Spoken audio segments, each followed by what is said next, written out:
Praise the Lord. Rameshwaramma గారు praise the praise Lord. Lord. Praise the Lord. అమ్మగారు వందనాలండి. Praise the lord. Pushpa గారు వందనాలు. జాన్సన్ గారు praise the Lord. Praise the Lord. God bless you. వందనాలండి బాబు. అమ్మ వందనాలండి. వందనాలు. Praise the Lord. దేవుడు ఒక వ్యక్తియా, ఒక శక్తి, ఒక అపారమైన శక్తియా? దేవుడు ఒక అనుభూతియా, ఒక ఫీలింగా? దేవుడు ఒక తత్వమా? దేవుడు అంటే ఒక వేదాంతమా?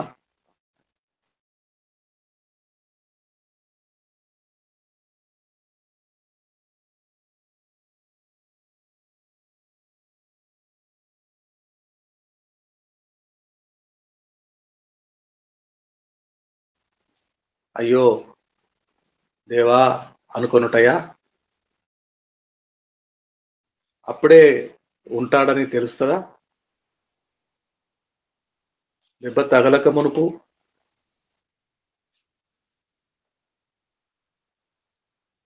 మన శ్వాస నిశ్వాసలలో, మన ఉనికిలో మనం ఆయన యందు ఉనికి కలిగి ఉన్నామని మీ కవీశ్వరులలో కొందరు చెప్పుచున్నారు అని పౌలు ఒక చోటికి వెళ్ళినప్పుడు వారితో మాట్లాడతారు. మనము ఆయన యందు ఉనికి, మన ఉనికే ఆయనలో ఉన్నాం. మనం తరతరములుగా నివాస స్థలమైన వాడని మోషే పలుకుతున్నాడు 90వ కీర్తనలో. అంటే ఇప్పుడున్న తరములో నేనున్నాను, నాకు దేవుడు. గత తరములో నేను భూమి మీద లేను, అయినా ఆయన నాకు దేవుడే. తరములన్నిటిలో బహుకాలము నుండి ఆయన ఉన్నాడు, నేను కూడా ఆయనతో ఉన్నాను. కానీ ఇప్పుడే భూమి మీదకి వచ్చాను, ఉనికి కలిగి ఉన్నాను. ఇప్పుడు నాకు స్పృహ ఉన్నది. నాకు స్పృహ లేని కాలములో, నేను పిండముగా తల్లి గర్భములో ఉండక మునుపే నా తల్లిని పుట్టించినవాడు, ఆమె తల్లిని పుట్టించినవాడు, ఆమె తల్లిని పుట్టించినవాడు ఎప్పటి నుంచో ఉన్నాడు. మనము ఆయనలోనే ఉన్నాము. వంతు ప్రకారము జీవితములు ముగిసిపోగా రమ్మని పిలుస్తాడు. ఒక్కొక్కరు వెళ్ళిపోతారు. ఎక్కడికి? ఆయన దగ్గరికే వెళ్ళిపోతారు. ఆయనలోనే ఉన్నాము, ఉనికి కలిగి ఉన్నాము, ఆయన యొద్దకే వెళ్ళిపోతాము. అమ్మమ్మ గారు వెళ్ళిపోయినా, మా మామయ్య గారు వెళ్ళిపోయినా, ఇక్కడి నుండి వెళ్ళిపోతున్నారు, కానీ అక్కడికే చేరుకుంటున్నారు. తరతరములుగా ఎక్కడైతే ఉండిరో ఆ దేవునిలోనికి వెళ్ళిపోతున్నారు. ఇక్కడున్న దేవుని వారమే, అక్కడికి వెళ్ళిన దేవుని వారమే. దేవునిలోనే ఉన్నవారం కాబట్టి ఒక ధైర్యం, చూడండి ఎంత ధైర్యం కలుగుతుందో. ఇప్పుడు ఇక్కడున్నప్పుడు దేవుని వారమే, ఇక్కడ లేము, ఇక్కడ లేరు ఇప్పుడు వారు. ఎక్కడున్నారు ఇప్పుడు? ఎక్కడున్నారు?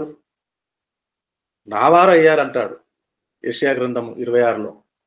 నావారు, మృతులైన నీ వారి శవములు మరల సజీవములగును. నావారు ఇక్కడున్నప్పుడు మనవారు, ఇప్పుడు లేరు. మనం మాట్లాడలేం కదా. వారు ఆయాసపడేవారు, వారికి ఏదైనా పెట్టాలనిపించేది, మనకు ఏదైనా చేయాలనిపించేది. చేసేటప్పుడు కష్టమే, కానీ ఇప్పుడేమనుకుంటామంటే ఇంకా 4 రోజులు 10 రోజులు ఉన్నా, ఇంకొక సంవత్సరం ఉన్నా. నేనైతే మామయ్య గారి విషయంలో ప్రార్థన చేసింది అదే. ఆ రోజు రాత్రి, ఇంకొక సంవత్సరమైనా ఇవ్వవా ప్రభువా, నీకు ఇష్టమైతే. అంటే ఆ సంవత్సరం పాటు ఒకవేళ సేవ చేయవలసి వచ్చినా, కష్టమో భారమో చేసుకుంటాం. మన వాళ్ళు కదా, మన ప్రియులు కదా. అమ్మ వంటి సుందర మనోహరమైన రూపము, అలాంటి ముఖము మరల ఎక్కడైనా చూడగలమా? అనుకుంటాం కదా.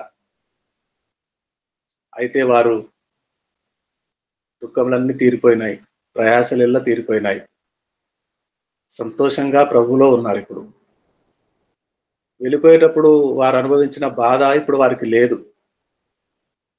మనము చూచి సహించి మనకు కూడా ఎంత బాధనో కలిగింది కదా, అది ఇప్పుడు లేదు వారికి. అక్కడ ఎంత సంతోషంగానో ఉన్నారు. దేవదూతల పాటలు ఆలకిస్తున్నారు, ప్రభు సన్నిధిని అనుభవిస్తున్నారు, పరదేశులో ఉన్నారు. అబ్రహాము రొమ్ము అని నేర్పించారు యేసయ్య. అబ్రహాము రొమ్మునకు వెళ్ళిపోయారు. The bosom of Abraham. నిశ్చింత, ఆకలి, దప్పిక, నొప్పి, బాధ అన్ని విడిచిపెట్టేశారు.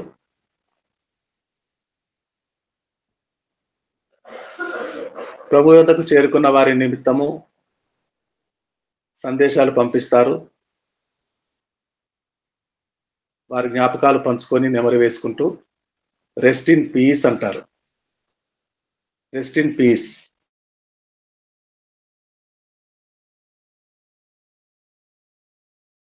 సమాధానముగా వారుందురుగాక అంటారు.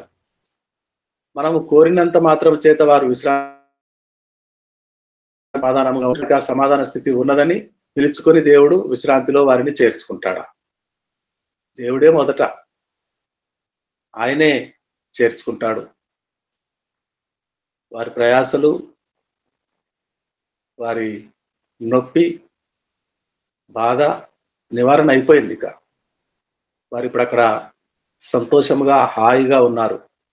దేవదూతల సంగీతమును ఆస్వాదిస్తున్నారు, ప్రభునందు ఆనందిస్తున్నారు. ఒకనాడు నిద్రపోయి లేచినట్టు లేస్తారు. మనం చూస్తాం, మన ప్రియ ప్రభువు వారిని వెంట పెట్టుకొని వస్తారు. ఈ శరీరానికి ఆ తీపి, ఆ జ్ఞాపకాల స్మృతుల బంధము తీరదు. మనము పిల్లలకు తల్లులమైన తండ్రులమైన, మనకు మనవలు మనవరాళ్ళు ఉన్నా, ఎందుకో మనకు అమ్మ, మళ్ళీ అమ్మను చూడాలనే ఆశ, మళ్ళీ మన నాన్నను, మన డాడీని, మన తండ్రిని, శారీరకంగా నన్ను కన్న వాళ్ళను చూడాలని ఆశ దేవుడు పెట్టాడు. అలా ఉంటుంది, అది ఉండాలి. అదే నిరీక్షణ. మన వారిని మరలా చూస్తాం, మన యేసయ్యను చూస్తాము. యేసయ్యతో ఇప్పుడు మాట్లాడుతున్నాము, ఆరాధిస్తున్నాము, మాటలు చదువుకుంటాము, ధ్యానిస్తాము. అయితే మనకంటే ముందుగా అక్కడికి చేరిన మన వాళ్ళని మరలా చూడాలనే ఒక తీపి అంటే ఆశ లాంటి ఒక అనుభూతి. మరలా కలుసుకుంటాను నేను, మరలా వాళ్ళు వస్తారు, నా వాళ్ళు మరలా సజీవులై వస్తారు. నేను మరలా బాగున్నావా అమ్మా అంటానా వారిని చూసినప్పుడు? యేసయ్యతో వచ్చినప్పుడు నేను కూడా నీ దగ్గరికి వచ్చానమ్మా అంటామా? వచ్చేసావా తల్లి, నాకు తెలుసు నువ్వు నా దగ్గరికి యేసు సన్నిధిలోనికి ఒకనాడు వస్తావు, చేరుకుంటావనే నేను ధైర్యంగా ఉన్నాను. చూసావా ఇప్పుడు నేను ఎంత బాగున్నానో అంటారా? ఏం అనుభూతో, ఏమీ దేవుని దయా సంకల్పమో, ఎంత అద్భుతమో. ఇట్టి శుభ నిరీక్షణ గలవారమై, ప్రభు పిల్లలమై, సేవకులమై ఉన్నందున దేవునికి స్తోత్రం కలుగును గాక. దేవుడు ఒక వ్యక్తి, ఒక శక్తి, ఒక అనుభూతి, ఒక సపోర్ట్, ఒక ధైర్యము, దన్ను. పడిపోయి దెబ్బ తగిలినప్పుడు వెంటనే ఆ క్షణమే ఆ నొప్పి, ఆ భయంకరమైన తీవ్రమైన నొప్పి, కానీ మరుక్షణము దాన్ని అనుభవించే ఒక గొప్ప శక్తి మనలో విడుదలవుతుంది. ఆ గాయం మానిపోయే వరకు, ఆ దెబ్బ కోలుకునే వరకు, మనలో శక్తి విడుదలవుతూ ఉంటది. కోలుకునే వరకు, లేచే వరకు, దేవానికి స్తోత్రం అనే వరకు. ఎందుకు? గాయమైంది, మానుపువాడు వచ్చేసాడు అనుకుంటాం. మనతోనే ఉన్నాడు, ఆయనకు తెలిసే ఆ గాయమైంది. ఆ గాయం అవనిస్తాడు, ఆ దెబ్బ తగలనిస్తాడు. ఎందుకు? దెబ్బలు తగిలితే ఎలా ఉంటుందో ఒక అనుభూతి, తగలక ముందు తెలియదు. తగిలితే ఎలా ఉంటుందో, అయినను ఆదుకుంటారని, అయినను హత్తుకుంటాడని, మనలను ఎత్తుకుంటాడని, రొమ్మున ఆనించుకుంటాడని గొర్రెపిల్లలు అన్నాడు. అందుకే ఎంత ఆశనో ఆయనకు మనలను గొర్రెలుగా భావించుట. నా గొర్రెలు నా స్వరము వినును, పాలిచ్చు వాటిని మెల్లగా తోలుతాడు. నడక నేర్పించేటప్పుడు చిన్న గొర్రెలను ఎత్తుకుంటాడు, గుండె కానించుకుంటాడు. మనం గొర్రెలమట, యేసు మనకు మంచి కాపరట. మంచి కాపరి తన గొర్రెలకు కొరకు ప్రాణము పెట్టునట చెప్పాడు. అంతలోనే కొద్ది రోజులకే ప్రాణం పెట్టేస్తున్నాడు, సిలువలో వేలాడుతున్నాడు. మనల్ని ఏడవద్దు అంటున్నాడు. లోకము నన్ను ద్వేషించింది, మిమ్మల్ని కూడా ద్వేషిస్తుంది. ద్వేషమునకు గురి కావాలి లోకములో. తృణీకరించబడుట, ఆయననే తృణీకరించిన లోకము, ఆయననే వ్యసనాక్రాంతుడుగా మార్చిన లోకము. అందరి వ్యసనములను ఆయన మీద వేసుకొని, అందరి రోగములను ఆయనే వహించి, అందరికి స్వస్థతనిచ్చినవాడు, అందరి పాపములను మోసుకొనినవాడు, ఏ పాపమెరుగని పావనమూర్తి, నిర్దోషి, మనందరి నిమిత్తము లోకము చేత ద్వేషించబడుతున్నాడు. మనము కూడా ద్వేషించబడతామని ముందే చెప్పాడు, ముందే ఎరిగాము మనం. ఇక భయం ఎందుకు? ఉంటుందా భయము? కాని మాటలెల్లా, చెడ్డ మాటలెల్లా, జనులు మన కొరకు మనను నిందించి హింసించి పలుకున్నప్పుడెల్లా ఇలా జరుగుతుంది అని ముందే చెప్పిన. ఇక మనకు విచారము, దుఃఖము, ఎందుకు నాకు ఇలా జరుగుతోంది, ఎందుకు మనకే ఇలా జరుగుతుంది అనే భావమే, బాధయే లేకుండా చేశాడు. సమస్తం ఎరిగినవాడు,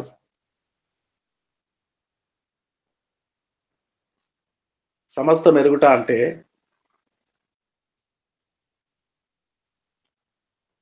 అబ్రహాము పుట్టక మునిపే నేనున్నానన్నాడు. యూదులంతా ఆశ్చర్యపోయారు, పండితులంతా పాండిత్యమంతా నిశ్చేష్టమైపోయింది. నీకు అక్కడ రాశారు నిండా 50 ఏళ్ళని, కానీ మనకు తెలుసు ఆయనకు అప్పుడు ఎంత వయసు. ఓన్లీ 33, 33. ఆ పండుగలో ఇది ఆఖరి పండుగ. ఇక అక్కడి నుంచి దినములు తగ్గిపోతాయి. మరొక 6 మాసములు 180 దినముల నాడు సిలువకు ఎక్కుతాడు. 33 ఉన్నాయి. అబ్రహాము పుట్టక ముందు నుంచి ఉన్నాను అంటున్నాడు. అంటే ఈ వచ్చిన వాళ్ళందరూ ఎవరు? అక్కడ ఉన్న వాళ్ళందరూ ఎవరు? అబ్రహాము అనే మూల పితరునికి వరప్రసాదముగా ఇవ్వబడిన ఇస్సాకు వాగ్దాన కుమారుని యొక్క సంతానము. ఇస్సాకులోని ఒక శాఖ యాకోబు సంతానము, ఇశ్రాయేలు పిల్లలు. అంటే అబ్రహాము పుట్టక ముందు నుంచి ఉన్న యేసయ్య ఇస్సాకు పుట్టుటను చూస్తున్నాడు. ఇస్సాకుని ఇచ్చినవాడు ఆయనే. మీదకి ఈ దినానికి వస్తాను, నీ ఒడిలో కుమారుడు ఉంటాడు అని శారాకు చెప్పినవాడే. ఇస్సాకును శారా గర్భములో రూపించిన వాడే. 10 మాసముల తర్వాత ఒడిలో పవలించగా ఆ తల్లి నవ్వుకొని 90 ఏళ్ల వయసులో నిన్ను కన్నాను నాన్న అని ఎన్నెన్ని ముచ్చటలాడినో అదంతా చూస్తున్నవాడు. ఆ ఇస్సాకుకు వివాహమైంది. నా స్వజనులలోని కుమార్తెనే కానీ ఈ అన్యజనులైన కనాను కుమార్తెలలో ఒకతని నేను నా కుమారునికి చేయనన్నాడు తండ్రి. అయితే సరే అని యేసయ్య ఒప్పుకున్నాడు. ఎక్కడో రిబ్కాను తయారు చేసి పెట్టాడు. అబ్రహాం కోరుకున్నట్టుగానే ప్రధాన సేవకుడు వెళ్ళినప్పుడు ఆ రిబ్కాను ఇస్సాకు కొరకు తీసుకొచ్చాడు. ఇదంతా అబ్రహాం స్టోరీ, అబ్రహాము బయోగ్రఫీ, ఇస్సాకు బయోగ్రఫీ. రిబ్కా కడుపులో రెండు జనములు బయటకు రాకముందే పెనుగులాడుట, వారు బయటికి ఒక్కసారే వచ్చుట, ఒకసారే ఒకడు పుట్టాక కవలల్లో మరొక నిమిషానికి ఇంకొక పిల్ల ఉన్నదని చెప్తారు. కానీ రిబ్కాకు అలా కాదు, ఒక్కసారే వచ్చేస్తున్నారు. ఎలా గుర్తించడం అని అమెరికా, రష్యా, ఇంగ్లాండ్ అభివృద్ధి చెందిన దేశాల్లో గర్భ నిర్ధారణ పరీక్షలు మొదటే చేస్తారు. అంటే 5వ మాసం నుంచే స్కానింగ్లు చేస్తారు. ఖచ్చితంగా చేయాలి, అక్కడ రూల్ అది. మన ఇండియాలో నిషేధం. అక్కడ ఎందుకు రూలు, ఇక్కడ ఎందుకు నిషేధమో కదా.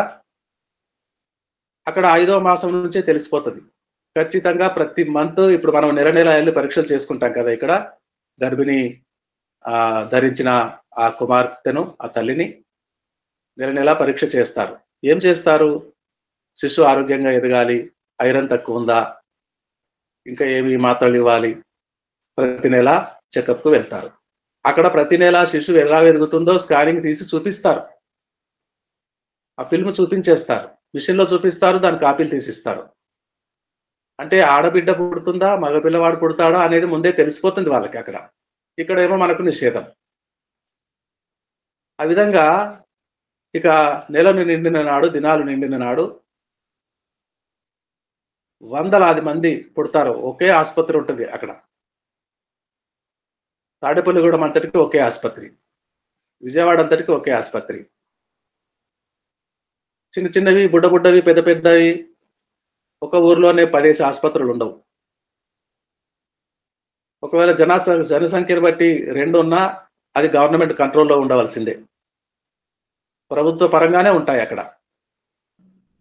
10,000 కట్టండి, 25,000 కట్టండి, పిండం అడ్డం తిరిగింది, ఉమ్మ నీరు తాగేసింది, ఈ బూటకపు మాటలు ఉండవండి అక్కడ. ఎందుకో భయము పెట్టే మాటలు లోపలున్న పేషెంట్కు చెప్పకుండా బయటున్న వారిని గాబరా పెట్టేసి డబ్బులని లాగేయటానికి ఇక్కడ ఇలాంటి పరిస్థితి. అక్కడ ప్రతి నెల చెకప్లు అవుతాయి. మీకు కుమార్తె పుడుతోందమ్మా అని ముందే చెప్తారు. వాళ్ళు చూసుకుంటారు మిషన్లో.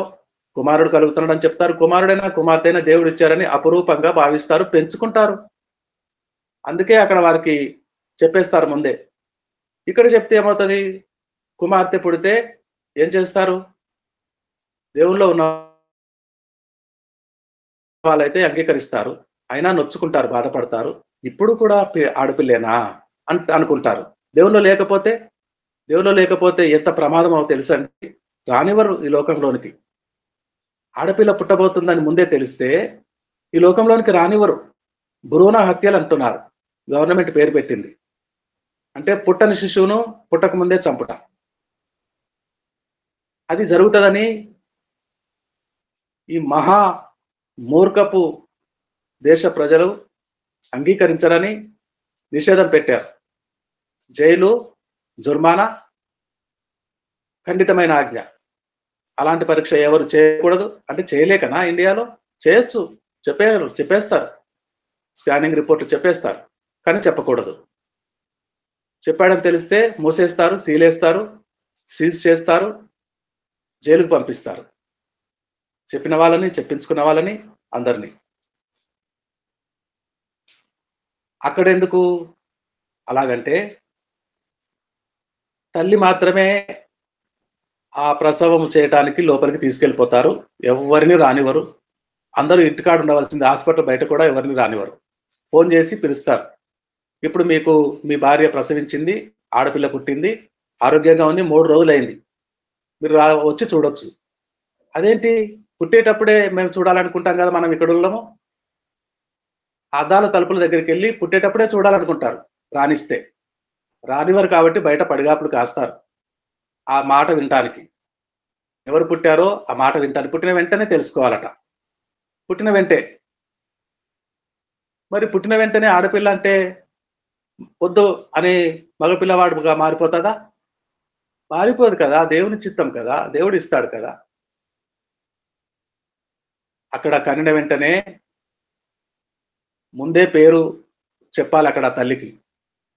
ఇప్పుడు నువ్వు లేబర్ రూమ్ లోకి వెళుతున్నావమ్మా, పాప పుడితే ఏ పేరు పెడతా, పాప పుడుతుందని తెలిసిపోతుంది కదా, ముందే చెప్పేస్తున్నారు కదా. పుట్టిన పాపకి ఏం పేరు, నీ పేరేంటి అని ఓ చీటి మీద రాసి ట్యాగు, ఆ పుట్టిన వెంటనే ఆ పాప కాలుకు కట్టేస్తారు, ఎడమ కాలుకి. మగ పిల్లవాడైతే కుడి కాలుకి. ఆ తల్లి పేరు, ఆ కొడుకు పేరు. ఎందుకంటే వాళ్ళు పుడతారు కదా, ఒక ఆసుపత్రి ఉంటది కదా. మనకు చిన్న పల్లెలోనే 10 ఆసుపత్రులు ఉన్నట్టు అక్కడ పెద్ద పట్టణమైనా ఒకే ఆసుపత్రి, గవర్నమెంట్లోకి వెళ్ళిపోతుంది. వాళ్ళు డిశ్చార్జ్ చేసేటప్పుడే బర్త్ సర్టిఫికేట్ ఇచ్చి పంపుతారు చేతిలో పెట్టి. మనం పుట్టాక తిరిగి తిరిగి మున్సిపాలిటీ ఆఫీస్కి, పంచాయతీ ఆఫీస్కి తిరిగితే ఎప్పుడుకో ఇస్తారు బర్త్ సర్టిఫికేట్, చేతిలో పెట్టి పంపించేస్తారు అక్కడ. కాబట్టి పేరు ముందే నిర్ణయించుకోవాలి. పుట్టక ముందే ఏం పేరు పెడతావు, ఏం పేరు పెడతావు, క్రిస్టియానానా లేకపోతే మేరియా, ఏం పేరు పెడతావు? నాకు మనవరాలు పుడితే నా పేరే పెట్టుకుంటానని మన అమ్మగారు పెట్టినట్టు మనవరాలకి మహిమ అని పెట్టినట్టు ముందే నిర్ణయం చేసుకుంటారు. ఆ పేరు రాస్తారు, కాలుకు కడతారు ట్యాగు, ఆ తల్లి పేరు, ఆ పిల్ల పేరు, ఒకరి పిల్ల ఇంకొకరికి వెళ్లకుండా. అక్కడ పిల్లలను ఎత్తుకుపోయే వాళ్ళే ఉండరండి. తండ్రి ఉండడు, ఇంటి వాళ్ళు ఉండరు. హాయిగా ప్రసవం అవుతారు, డెత్ సర్టిఫికేట్, బర్త్ సర్టిఫికేట్ తీసుకుంటారు, పిల్లని ఎత్తుకొని వచ్చేస్తారు ఇంటికి. ఎంత మంచి సిస్టమో కదా. ఎప్పుడు వస్తుందో కదా మన దేశానికి అలాంటి సిస్టము. ఏ పిల్ల పుట్టినా సంతోషించే సిస్టము, ముందే పేర్లు నిర్ణయించుకునే సిస్టము, ఎవరి పిల్లలను ఇంకొక దొంగలు వచ్చి ఎత్తుకొని పోకుండా ఉండే సిస్టము. దేవునికి స్తోత్రం కలుగును గాక. ఈ విధంగా పుట్టక ముందు నుంచి అందరి చరిత్రలను రాస్తున్నవాడు, చూస్తున్నవాడు. అబ్రహాము కంటే ముందే ఉన్నాడట. అబ్రహాము తర్వాత 1200 ఏళ్లకు మోషే, మోషే తర్వాత సుమారు 1500 ఏళ్ల తర్వాత యేసు. అంటే ఇన్ని తరాలుగా, ఇన్ని వేల సంవత్సరాల నుంచి ఉన్నాడట. పుట్టినప్పుడు యేసు అని పేరు పెట్టారట, రక్షకుడట. కానీ ముందు నుంచే ఉన్నాడట, తరతరములకు నివాస స్థలమట. అబ్రహామును పుట్టించిన వాడట, అబ్రహాముకు కొడుకునిచ్చిన వాడట, ఇద్దరినిచ్చిన వాడట. అబ్రహాము కొడుకుకు ఏశావు, యాకోబు 2 జనములట. పెద్దవాడు చిన్నవానికి దాసుడవ్వాలట. యాకోబును ప్రేమించాడట. యాకోబు ఎలాంటి వాడైనా పేరు మార్చాడట, ఇశ్రాయేల్ అని. యాకోబుతోనే ఉన్నాడట. నువ్వు నాతో వస్తావా, అయితే నాకు దేవుడు అవుతావు, నాకు అన్నం పెట్టు, బట్టలు ఇవ్వు, వెళ్ళిన చోటెల్లా ఆశీర్వదించారు. బేతేలులో మొక్కి వెళ్ళేటప్పుడు పద్దనరాముకు ఆ రాత్రి పడుకున్న చోట నిచ్చెనై దిగొచ్చాడట. అనేక సంవత్సరాల తర్వాత 2000 ఏళ్ళు దాటిపోయిన తర్వాత శిష్యులను పిలుచుకునేటప్పుడు నతానియేలును పిలుచుకొని చెప్తున్నాడట, మనుష్య కుమారుని మీదుగా దేవదూతలు ఎక్కుట దిగుట చూతువు. అంటే మనుష్య కుమారుడే నిచ్చెన. ఆనాడు మీ తాతకు పితరుడైన ఇశ్రాయేలుకు కనపడిన వాడు యాకోబుకు అప్పటి నుంచి ఉన్నాడట. అంటే యాకోబుతో ఉన్నాడా, యాకోబు తండ్రితో ఉన్నాడా, యాకోబు తండ్రితో ఉన్నాడా అబ్రహాము? అబ్రహాము కంటే ముందు లేడా? నోవతో లేడా? ఓడ కట్టించుకోలేదా? మెతుషెలతో లేడా? ఎనోషుతో లేడా? ఎనోషు పుట్టినప్పుడు ప్రార్థన ప్రారంభమయ్యాను. ఎవరికి ప్రార్థన? ఈ మొదటి నుంచి ఉన్న వానికే ప్రార్థన. ఎనోషు తండ్రి రోజు పొద్దున మార్నింగ్ వాక్ యేసు వైపు చూసి ప్రతిదినం మనం వస్తున్నట్టుగా సిద్ధపడి యేసే వెయిట్ చేసి, ఒక్కనాడన్నా యేసే ఆలస్యంగా వస్తే నేను ముందెళ్ళిపోతాను అనుకుని ఆశపడేవాడట హానోకు తాత. ఈరోజు కూడా నువ్వే గెలిచావు యేసయ్య, నాకంటే ముందు నువ్వే వచ్చేసావా? ముందు నుంచున్నవాడు కదా, ముందు నుంచున్నవాడు ముందే ఉంటాడు. ఇద్దరు హాయిగా నడుచుకొని తోటల్లో వాకింగ్ చేసి వచ్చేవారట. హనోకుతో ఉన్నాడు కదా,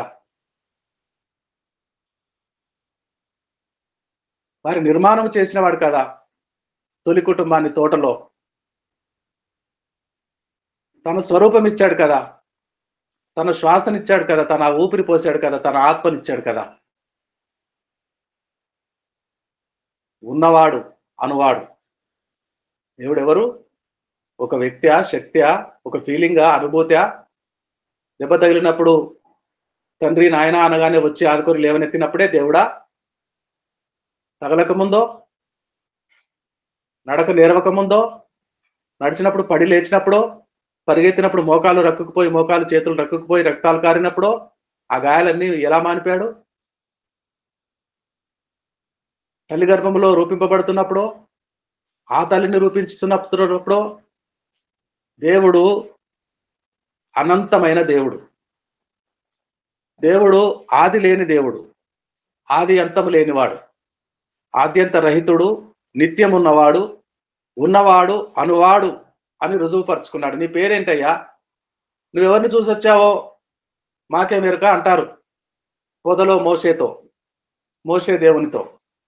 నువ్వెవరువో అంటారు. ఎప్పుడైనా ఆ పేరు చెప్పినా ఇది వారికి తెలుసా? ఉన్నవాడు అనవాడంటే తెలుసా వాళ్ళకి? దేవుడని అబ్రహాముకు తెలుసు, దేవుడని అబ్రహాముకు తెలుసు. యెహోవా అను నామమును కూడా ఆయన చెప్పకముందు అబ్రహాముకు తెలిసిన దేవుడు. తర్వాత దేవుడైన ఈరే అయ్యాడు. యెహోవా ఈరే, యెహోవా చూచుకొనువాడు అంటే ఏర్పాటు చేయవాడు, అన్ని చూసుకుంటాడు. రోగులమైతే ఎలా స్వస్థపరచాలో తెలుసు. యెహోవా రఫా, ఐగుప్తుల నుంచి బయలుదేరి వచ్చేనాడు చెప్పుకున్న పేరది.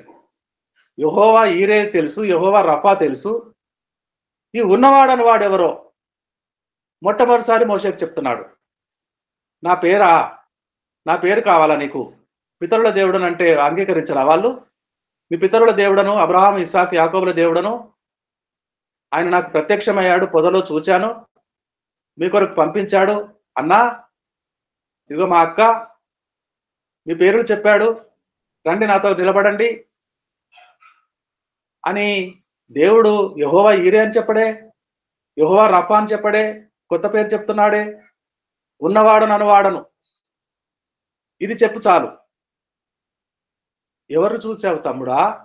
ఎవరు కనిపించారు నాయన నీకు అని అక్క అడిగితే, పక్కన కూర్చోబెట్టుకొని పుట్టినప్పటి నుంచి చూస్తుంది కదా మిరియాం అక్క. పాలిచ్చి పోషించడానికి తల్లిని దాదిగా పెట్టింది కదా రాజకుమార్తె దగ్గర. రాజమాలలోకి వెళ్ళేది కదా, పాలు తాగిన తమ్ముడిని ఎత్తుకొని ఆ పెంపుడు తల్లికి ఇవ్వటానికి. ఆకలేగానే అక్కడే కనిపెట్టుకొని ఉండి కేవుమని అమ్మని చూడాలని ఏడ్చేవాడు. ఆకలికే ఏడుస్తారు ఆ పిల్లలు. చీకట్లో అయినా అమ్మ ఎత్తుకుంటే ఏడుపు ఆపేస్తారు. ముఖం చూసి ఆపేసిందా పిల్ల? అమ్మను హత్తుకొని అమ్మ స్పర్శతో ఆపింది. అమ్మను చూడడానికి మోషే ఏడవగానే రెడీగా ఉండేది గేటు దగ్గరే అక్క. ఎత్తుకొని, ఓహో నీకు అమ్మ కావాలని ఏడ్చావా? నాకు తెలుసులే అంటే నవ్వేవాడు చిన్న మోషే. నవ్వుతూ అక్కతో ఆడుకునేవాడు, వచ్చి ఇంటిలో అన్నతో ఆడుకునేవాడు, అహరోన్తో. పగలంతా ఆడుకొని ఇక రాత్రి పాలు తాగాడమ్మా. మరి ఎప్పుడో తీసుకెళ్లి పాలు ఇప్పుడు తెస్తున్నావు ఏమిటి అనదు. దేవుడు ఆ విధమైన ఏర్పాటు. ఏ దేవుని చూసావు నాయన? మోషే, మోజస్, ఉన్నవాడు అనువాడక్క. అన్నయ్య, ఉన్నవాడు అనువాడు, ఇదేం పేరో అర్థమైపోయింది వాళ్ళకి. దేవుడు హృదయాలలో అర్థం చేసేసాడు, గ్రహింపిచ్చేశాడు.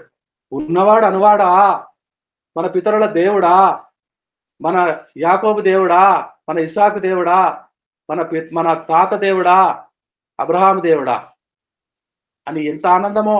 ఆ రాత్రంతా నిద్ర లేదు, హోల్ నైట్ ప్రేయరు.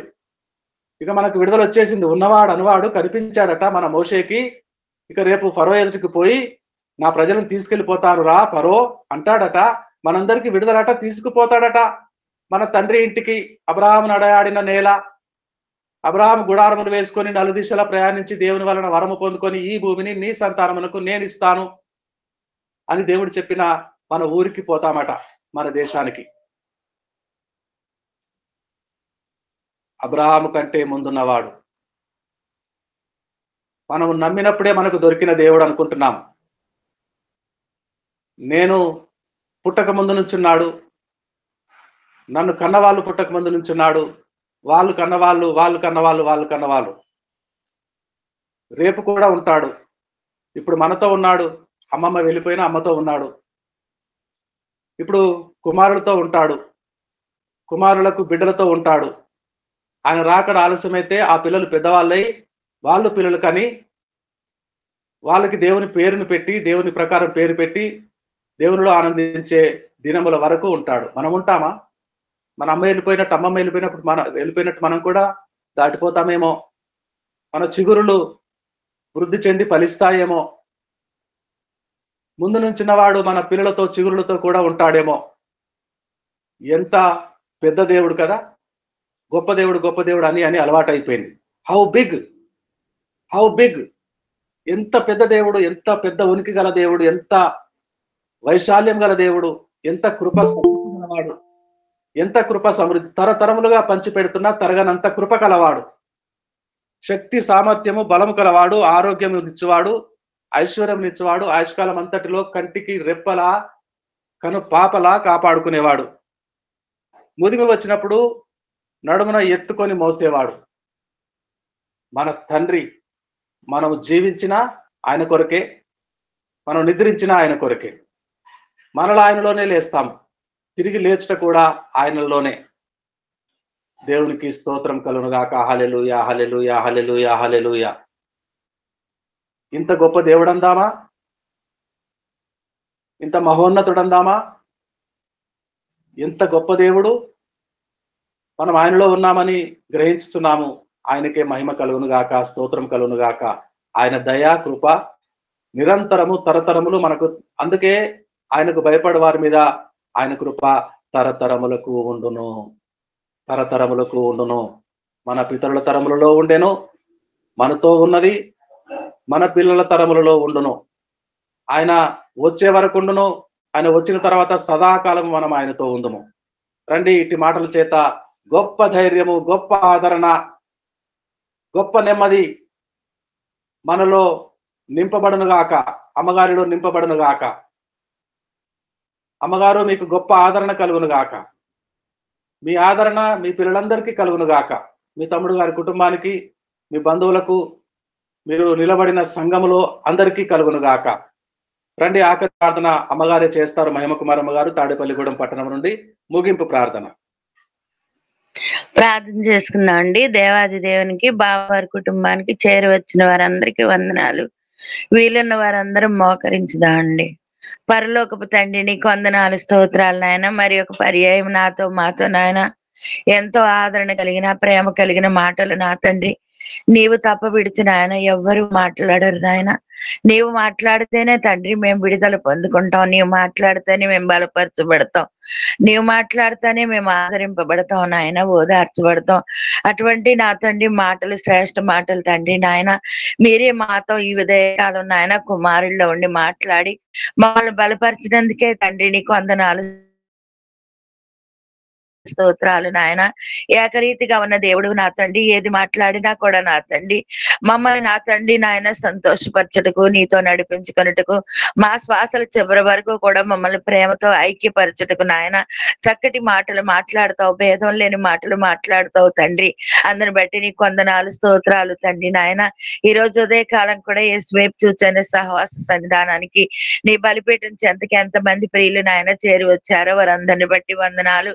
నిత్యము విడవక నా తండ్రి ప్రతి బిడ్డ చేరుకుంటూ నాయన నిన్ను స్తుతించుకుని నా తండ్రి నాయన నీ పాద పద్మాల దగ్గర మంచి పుష్పాల వలె నిన్ను ఆరాధించుకుంటున్నారు తండ్రి. పరిశుద్ధ పరచబడుతున్నారు, తేలిక పడుతున్నారు, క్షేమాహారం కలిగి ఉంటున్నారు తండ్రి. అటు బిడ్డలందరినీ బట్టి నా తండ్రి, లోక ప్రజలందరినీ బట్టి మరొక్కసారి నాయన నీ పాద సన్నిధిలో ప్రార్థన చేస్తున్నాం. బిడ్డలందరినీ దీవించండి, ఆశీర్వదించండి, క్షేమంతో నింపండి, సంతోషంతో నింపండి నా తండ్రి. కొత్త సంవత్సరంలోకి వెళుతున్నాం. పాతవన్నీ గతించిన ఆయన సమస్తము కూడా నూతనం అవునట్లుగా నాయన ప్రతి వారి కుటుంబంలోనూ కలిగిన వాటి